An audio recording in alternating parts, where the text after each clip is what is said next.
Time once again today actually deliver another stream of a banana fish.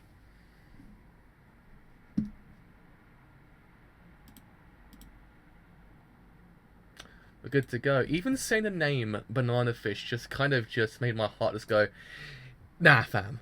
Just nah fam. Yeah, so welcome back to Banana Fish. Episode 22 does not exist, okay? Episode 22 did not happen. Nothing happened in episode 22. Episode 22, complete anomaly. Didn't happen at all. No. We skipped one episode, went to episode 23. Didn't happen. No, episode 22, we don't talk about episodes. That didn't actually happen. Nah. Didn't happen. Didn't happen. Episode 23, penultimate episode of the whole entire series. I believe, actually. Yeah. Penultimate episode of the whole entire series. Episode 22, didn't happen. Oh, wow. It just... I woke up this morning with the biggest headache in the universe, like, oh yeah, banana fish is today, isn't it? I'm just like, oh no. I don't want to feel any more pain, please. It's like, it's to the point that you're kind of like, I know I'm gonna feel pain. Do I want to feel this pain? But then you're just like, it's episode 23, it's like the last kind of stretch. You're like, oh no.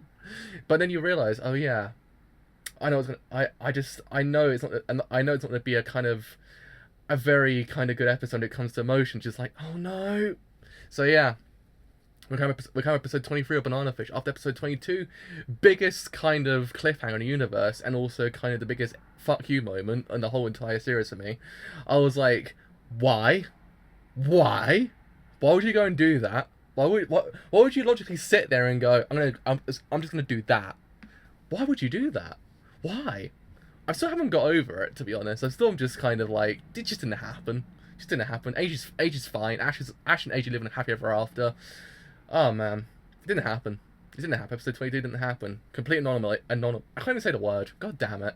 I can't even say the goddamn word. Anyway, enough talk of me trying to forget it even happened. It's actually got a show in a row. It's actually put into we've actually gone live.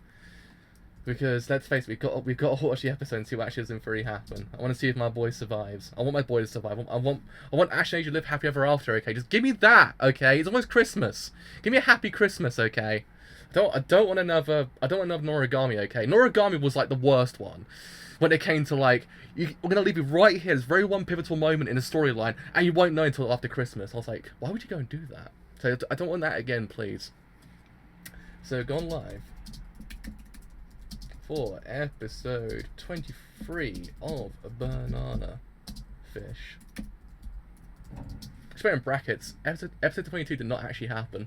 Let's just put that in brackets. Like, episode 22 didn't happen. Nah. It's just, nah. Oh boy. Right, so I believe with that we're good to go on all fronts. God have mercy on your soul. I need mercy right now. Hello, how's it going? Oh man, just don't give me another repeat of Noragami, please. I don't want those feels. I just don't want those feels again. But I know I want to get those feels. So, anyway, oh boy, let's get shown a road. So, in 3, 2, 1, let's actually get this thing. I can't even say words today. Let's actually get this thing started. So, in 3, 2, 1, start this thing absolutely now. Hello.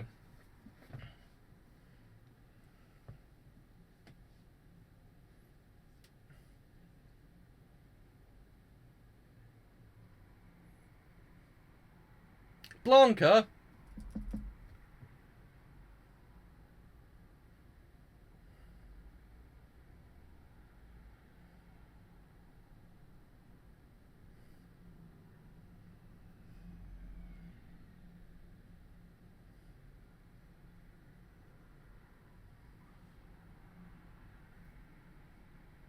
I can't avoid the fills at this point, let's face it. I'm stuck in the fills.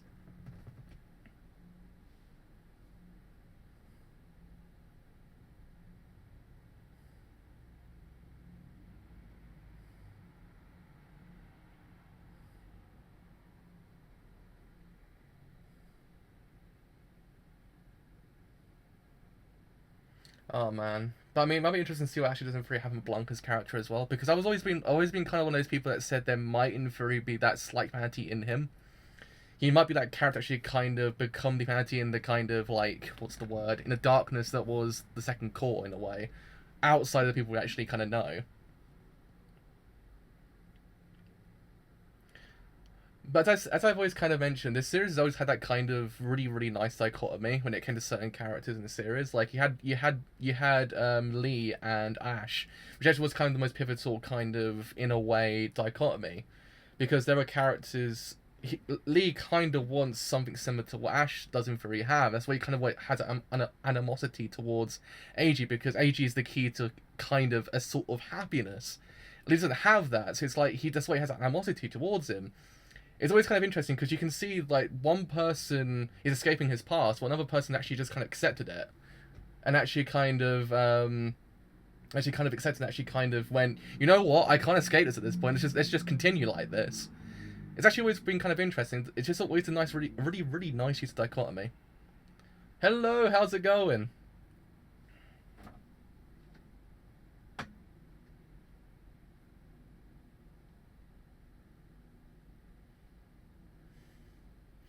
I always felt the openings are like a little bit of breather you actually have this whole entire series. Actually, kind of be like, I'm not feeling emotion currently, but still feeling emotion.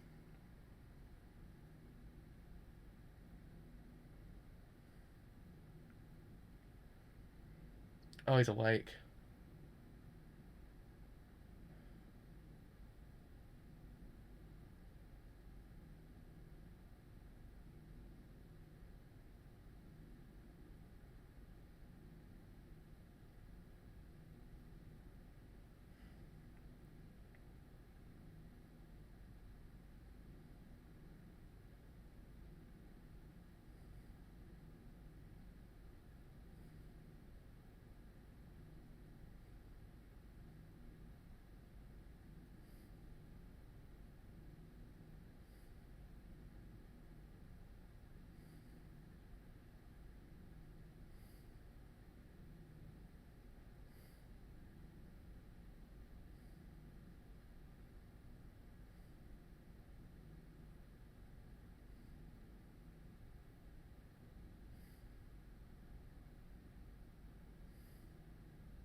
I guess Sing's also the other kind of use of dichotomy as well in the kind of second core. I guess in theory, the second core's kind of been like the heightened use of dichotomy more than core one.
I like Sing's character development as well. His character yeah, can't say the words now.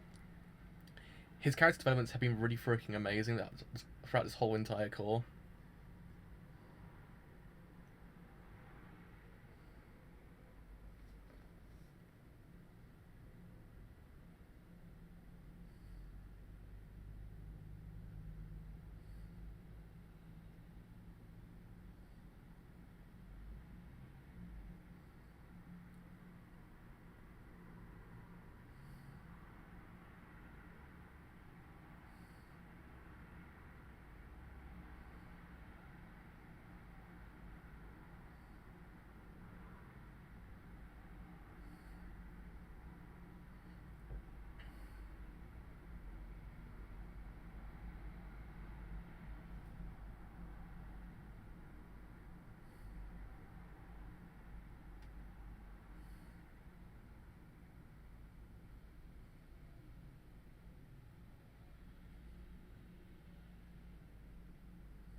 This is actually really freaking depressing. The more you actually kind of dissect this whole entire scene, it just gets more and more depressing.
What I will say about this episode is the cinematography in this episode is phenomenal so far. There's been really like loads of shots that have just been like out of this world, really.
As I always said beforehand as well, it's always been interesting how they actually kind of handled Lee's character as well.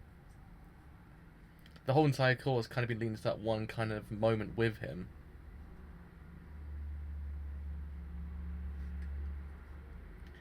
Be interesting to see how it kind of end his whole entire character.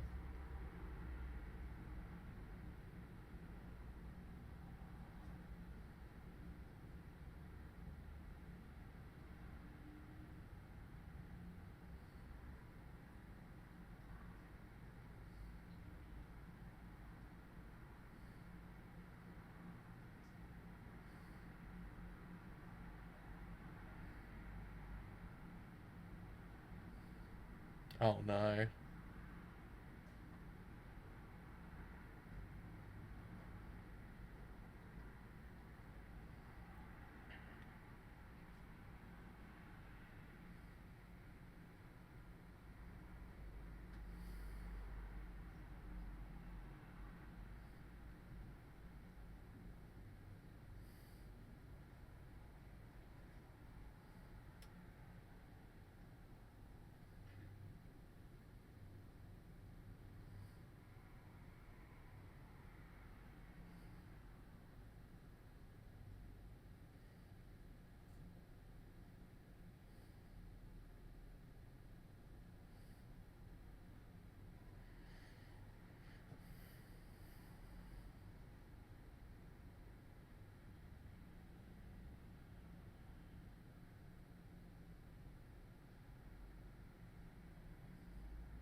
Why would you go and do that right just then?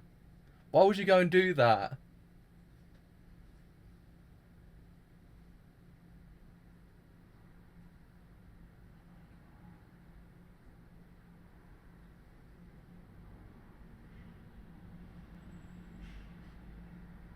Oh no, come on, please stop it.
Yeah, I was crying. I was crying. I was crying in that scene.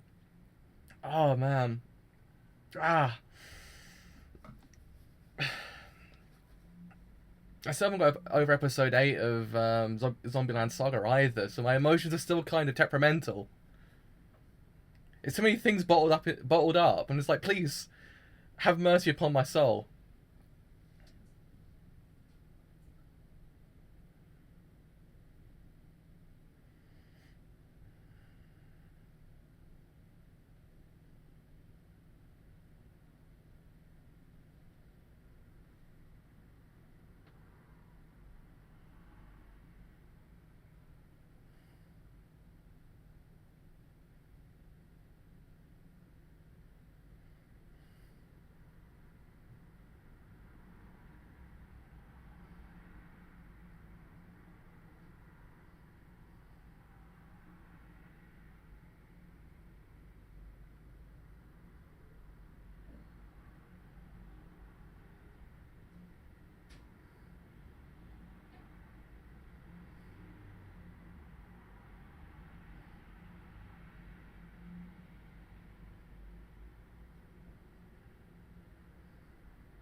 Oh.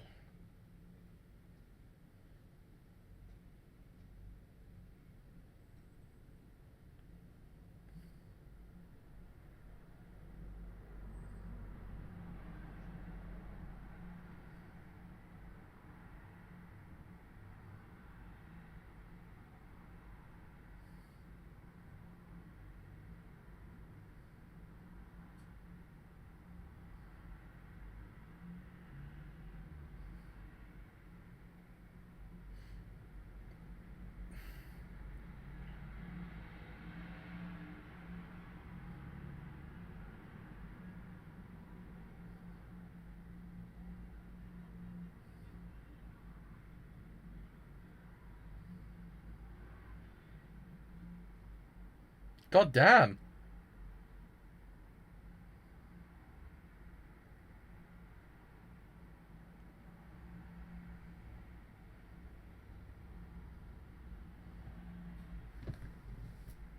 God damn.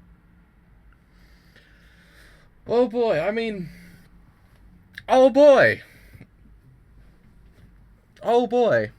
This is basically the episode in a nutshell. I mean, oh boy, just don't want to think about that scene between Ash and Eiji just now. I was just like, yeah, please stop.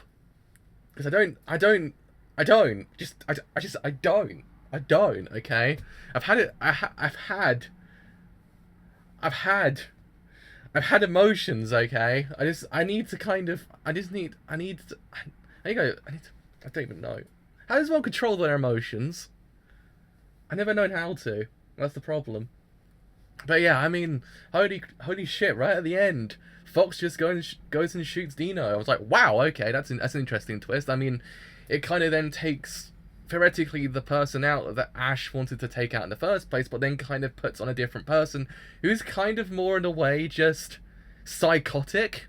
So you just kind of like, yeah, you've solved one problem, but you've actually just added what 14 more. It's just like, oh shit.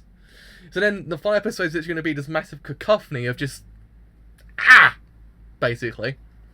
That's the whole entire last episode of this whole entire series. It's just going to be a massive cacophony of just ah. But yeah, I mean, talking about the scene between Ash and Eiji as well, because it was actually it had certain things more than me crying in it. There was one thing I appreciated. They actually had Ash into the corner of the screen, kind of trapping him in the way. It was actually a really neat kind of metaphorical meaning to what's really going on in this whole entire series, and also towards the end of this series as a whole as well. He's kind of trapped even more so than beforehand. He actually had that little bit of leeway to actually kind of escape, but now he can't. In a way, he's kind of trapped, and the actual character is actually kind of explaining that as well through the use of just kind of trapping him to the corner of the screen, because it's a very utilized method in film, actually kind of show a character's kind of trapped in their own kind of problem in a way, or problems outside of his own as well. I mean, if you've ever seen The King's Speech, for example, does that quite often. It's one of those kind of utilized methods. Actually, one of the methods I actually really appreciate. It did it in Sangatsu as well. Sangatsu used it very heavily. It was really appreciated here because it just tells you, like, look, yeah, there could in theory be the silver lining somewhere within this show, but there's still no escaping. It's one of those things. I just kind of appreciate the use of the camera. The camera in this episode was really phenomenal. It's one of those things I really did just kind of appreciated. The scene between Blanca and Lee as well, that whole entire scene just kind of proved to you, like, yeah, it's just, it hasn't let up on the camera work. Camera has always been the kind of forefront of this whole entire series in a way, because of the dialogue and also the kind of use of music as well. But it was really, really nice done, because that scene when he's holding up the glass in front of his face, it kind of, in a way, could evoke the idea of him having this double kind of personality in a way, kind of having this, like, he's escaping his own kind of past. He's trying not to fall into the same way his brothers did in a way, but then he's also falling into it. So the other half can mean that, and the other half meaning the fact that he's falling into that. So it's one of those things, because he's accepted it, but I still maintain there's a little bit in him that wants that salvation. He wants that salvation that Ash has currently. Granted, you could infer interpret the fact that Ash has no salvation. There is nothing in there that doesn't really allow him to actually kind of have that salvation, because let's face it, his life won't allow him to, because there's always going to be someone coming back to actually kind of take him down in a way. There's no sense of happiness within his life. The person that he found happiness with is now on the verge of dying, but now it's actually kind of he's awake, he's actually kind of conscious, he's walking, but still it makes you kind of wonder what does in theory what will theory happen. We don't know. It's one of those things, just kind of, it fills you with the worst possible thoughts. It's what I've actually kind of always said. This series fills you with the worst possible thoughts, actually can make you go, okay, what could in theory happen? Oh crap, the worst could happen. It's just one of those things. There's hope within somewhere in this show, but it's always one of those things that it doesn't actually always tell you that. It just kind of it doesn't paint it in a kind of tragic cliche way. It doesn't do that at all. No, it does it in a way that it kind of makes you go, look, there's hope, but the hope itself is kind of somewhere off in the distance that probably they won't in theory kind of get to. It's kind of, it's depressing. It's probably one of the more depressing shows I've actually kind of watched in the last 10 years, really, because it's just one of those things that sometimes shows tend to actually kind of teeter on the idea of kind of being a bit too miserable. But here's kind of just, it weighs it out slightly, but also kind of tells you the realism of the world itself. It's one of the things I haven't really kind of mentioned it, but this show's very realistic in the way it portrays the life of Ash and how he would go about kind of saving his own kind of life. Because let's face it, if you take, for example, a film that has a similar plot in a sense, a person's trapped within a life they kind of want to escape from, the film might in theory kind of become empowering, but in a sense they actually might in theory allow the character to actually escape and actually kind of then live a life that's actually kind of fruitful. But this show doesn't do that at all. This show kind of tells you, look, yeah, he has a way out. There's a way out there, but then this show wouldn't be the same if he actually kind of escape within like that and actually kind of then live a happy ever after, because that's not how real life works. And I always kind of appreciate this show. It always kind of brings in the realism.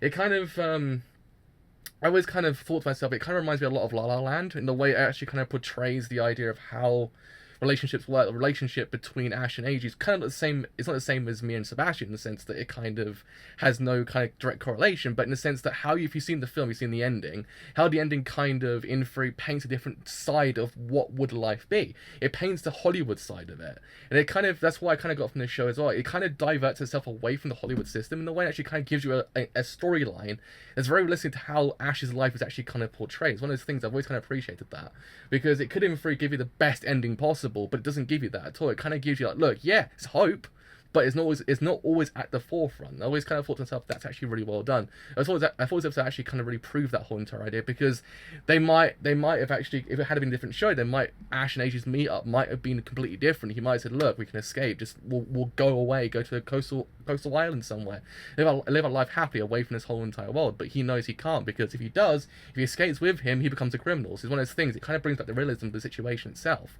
It doesn't actually always break that kind of realism. I always kind of appreciate about this show as well.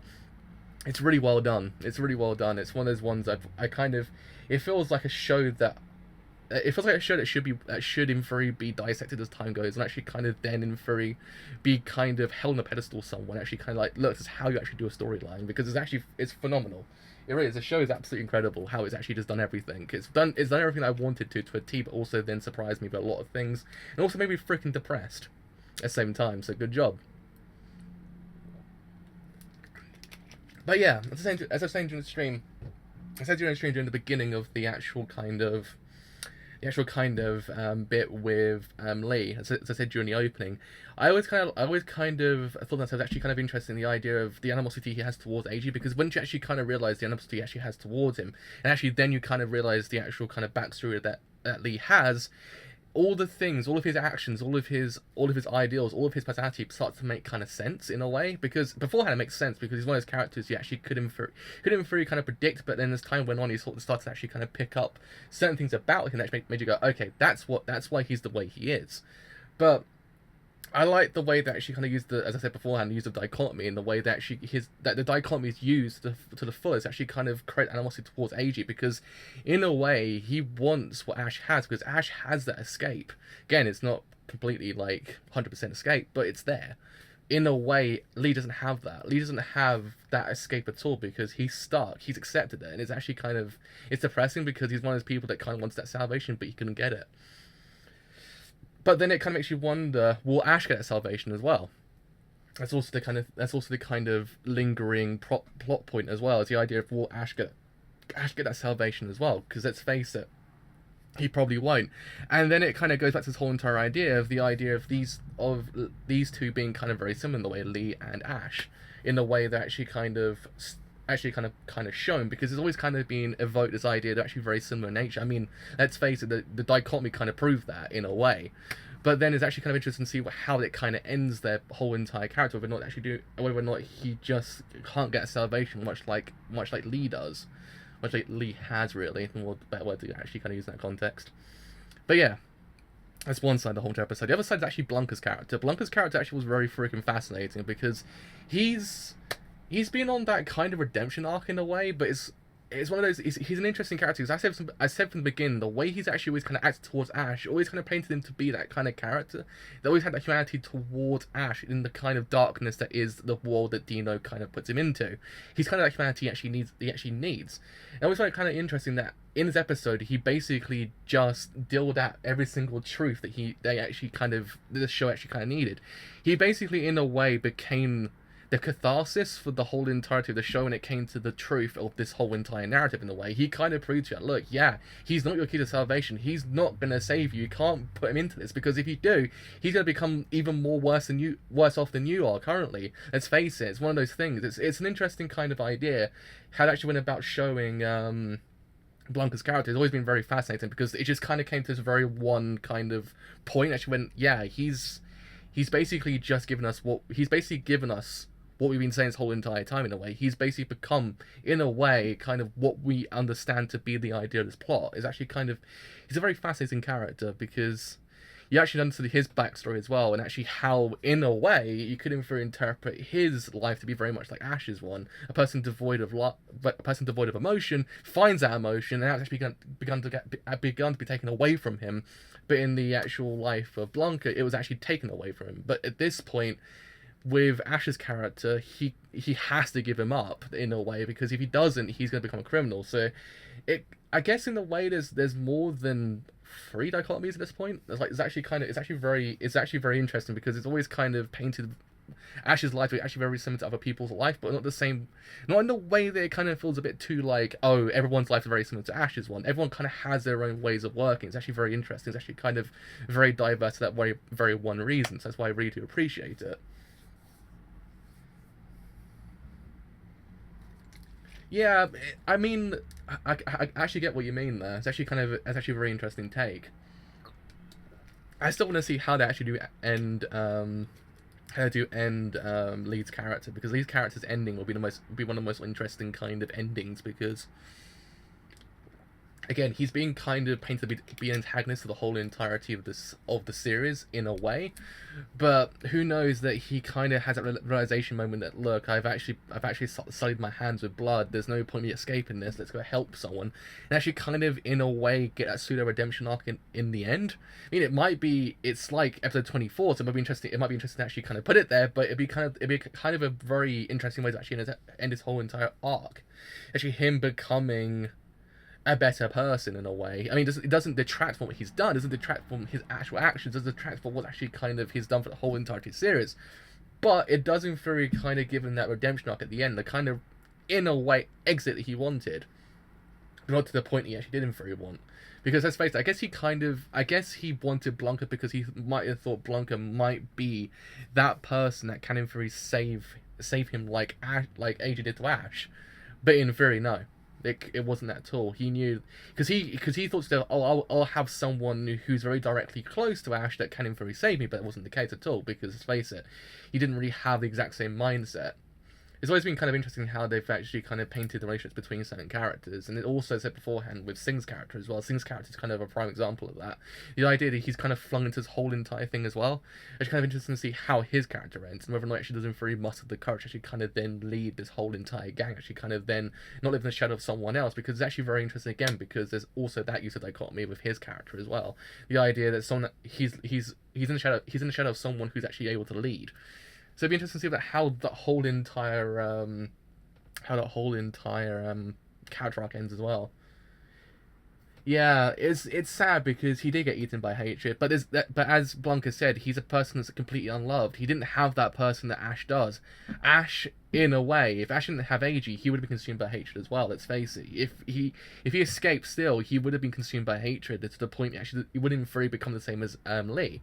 So I'm guessing in a way, Lee offing AG was his his key to actually getting Ash towards the same person he is.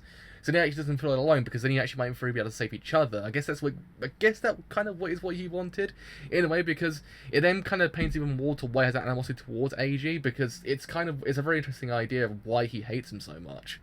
It's kind of proven, it's actually kind of specifically shown like very much to the point, but it's actually kind of interesting to see what would have happened had AG not been in the narrative and had Lee still been there.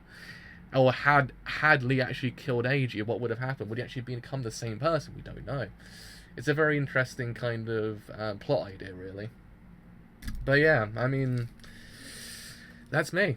And I'm also kind of I wanted to actually shout out the actual shot where he actually pleads to God. I thought it was actually really nicely done, and also the use of the cracked glass. I thought that's actually kind of well done as well, because it kind of presents his actual mindset at that very one point. He's a person who's actually kind of broken very much like the glass in the actual house itself. It's actually kind of a nice metaphorical meaning, and the idea of how it actually him put his hand on the actual window is kind of very reminiscent of a Renaissance painting of like the church or something like that. It's kind of really well done. It's a really, really nicely done. It's a terribly depressing scene, but it's really nicely kind of presented.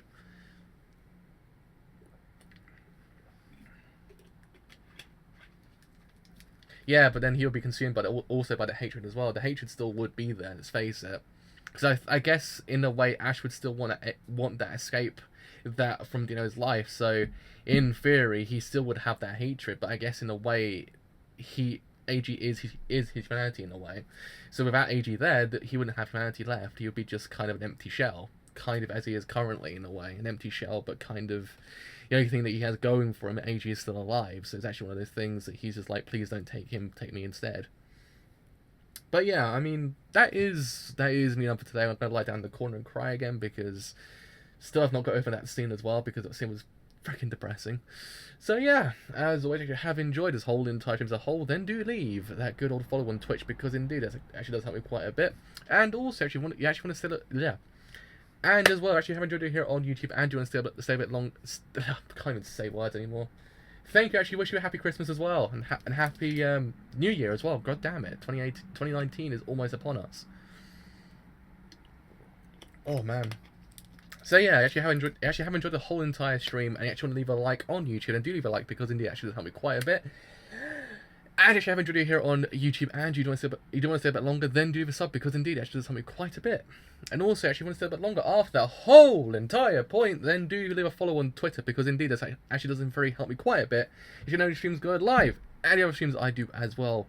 And also, when it's still a bit longer after that point, but I actually have a Twitter account, do for a Discord server as well. Discord server does tell you when these streams go live, and the other streams I do as well. But until next week, episode 24, the final episode of Banana Fish, we actually have reached the end of this whole entire series. I will see you guys then. Bye for now.